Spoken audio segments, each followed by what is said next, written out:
என்னுடைய பதவி விலகல் கடிதத்தை ஏற்றுக்கொண்டு இவர் இந்த தேதியிலிருந்து இந்த நிமிடத்திலிருந்து இவர் இந்த அரசு பதவியிலிருந்து விலகிவிட்டார் அப்படின்னு சான்றிதழ் கொடுத்தார். இது அரசு பணியில் விலகுவதற்கு கடிதம் போட்டு அனுமதிக்கு காத்திருக்கணும். கட்சியிலிருந்து விலகிறதுக்கு ஏன் இவர் போய் டெல்லியில் உட்கார்ந்துருந்தாரு? அண்ணாமலை வெளியே வந்து பிரஸ் மீட்ல சொல்லிட்டு போக வேண்டியதானே, நான் இப்ப பிஜேபியில் இல்ல தனியா கட்சி தொடங்க போறேன் அப்படின்னு சொல்லிட்டா முடிஞ்சு போச்சு.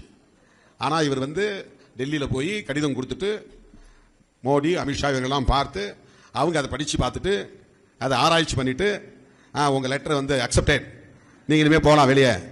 யாராவது எந்த உலகத்திலே நடக்குமாப்பா? ஒரு பொலிட்டிக்கல் பார்ட்டியிலிருந்து வெளியே போறதுக்கு யாராவது ரிசர்வேஷன் லெட்டர் கொடுத்து அதை அக்செப்டன்ஸ் வரலுக்கு காத்திருந்த வரலாறு உலகத்தில் உண்டா? இப்போ நீங்க பிடிக்கலன்னா நீங்க பாட்டு வெளியே போயிட்டே இருக்கலாம், யாரும் கேட்க போறா? ஏன்னா நீங்களா வந்தீங்க, நாம எல்லாம் ஒன்னா வாலண்டரியா வந்திருக்கிறோம். வெளியே போகணும்னா யார் வேணாலும் எப்போ வேணாலும் வெளியே போகலாம். வெளியே போயிட்டு பிரஸை மீட் பண்ணலாம், பத்திரிகையாளர் கூப்பிட்டு நான் இப்போ இந்த நிமிடத்திலிருந்து விடுதலை சிறுத்தைகள் கட்சியில் இல்லை சோ காரணம் அப்படின்னு சொல்லிட்டு போயிட்டே இருக்கலாம். யார் என்ன பண்ண போறா? அரெஸ்டா பண்ண முடியும்? என் கட்சியிலிருந்து நீ எப்படி வெளியே போனாய் விலகினாய் அப்படின்னு நான் என்ன கேஸ் கொடுக்க முடியுமா அல்லது கைது பண்ண முடியுமா? ஆனா அண்ணாமலை அனுமதி வாங்கிக்கிட்டு வந்து கட்சி தொடங்குறார். இது ஆழ சிந்திக்க வேண்டிய ஒன்று.